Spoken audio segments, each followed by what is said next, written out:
হ্যাঁ, আপনারা এখন দেখবেন সিআরএম এ টাকা জমা দেওয়ার প্রসেস।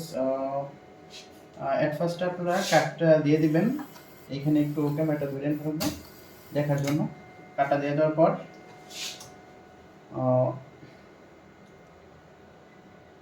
কার্ডটা জমা দেওয়ার পর আপনারা পিন কোড চাপবেন।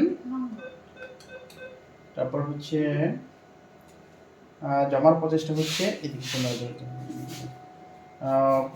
জমার প্রসেস হচ্ছে আপনার ক্যাশ ডিপোজিট এখানে প্রেস করবেন, অ্যাকাউন্ট কার্ড এখানে, তারপর হচ্ছে আপনি যদি টোকেন নিতে চান তাহলে ইয়েস দেবেন, আর যদি নিতে না চান তাহলে নো দেবেন। নো দেওয়ার পর আপনার এখানে টাকা জমানোর বক্সটা ওপেন হবে। এখানে ক্যামেরা ধরে করবেন দেখানোর জন্য। বক্স ওপেন হওয়ার পর টাকাগুলো দিয়ে দিবেন। টাকাগুলো দিয়ে দেওয়ার পর কনফার্ম করে দিবেন। কনফার্ম করে দেওয়ার বক্সটা ক্লোজ হয়ে যাবে। তারপর হচ্ছে মেশিনে তার প্রসেস অনুযায়ী টাকাগুলো গুনতে থাকবে। তারপর দেখাচ্ছি ভিডিওতে আপনাদের।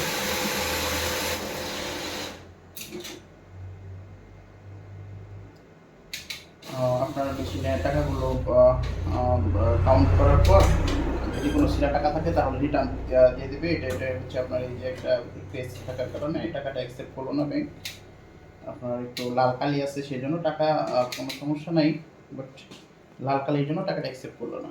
যাই হোক, 500 টাকার পরে যেগুলো টাকা দেওয়া হয়েছে তারপর এখানে ক্যামেরাটা ধরেন, এখানে দেখে দিই যে তারপর টাকাগুলো গণনা করার পর টোটাল অ্যামাউন্টটা হচ্ছে এই।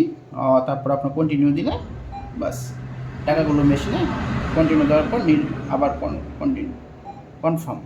কন্টিনিউ করার পর তারপর কনফার্ম দিলে ব্যাংকে তার প্রসেস অনুযায়ী টাকাগুলো গোনার পর অ্যাকাউন্টে আপনার ডিপোজিট কনফার্ম করে দেবে। এখন টাকাগুলো মোটামুটি জমা হচ্ছে।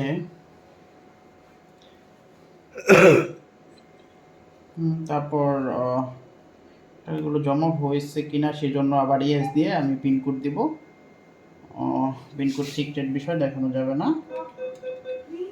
পিনকোড দেওয়ার পর ব্যালেন্স চেক করে আপনি এখানে দেখে নিতে পারবেন টাকাগুলো জমা হয়েছে কিনা।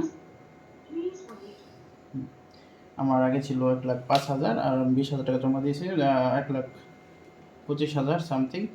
ঠিক আছে, ওকে, আমি নো দিয়ে কার্ডগুলো বের করে নিব। আপনার জমার প্রসেসটা দেখলেন। ওকে, আপনারা যদি শেয়ারে জমা দিতে চান তাহলে এই প্রসেসে আপনারা জমা দিবেন। ওকে, থ্যাংক ইউ, বাই। খুবই জি।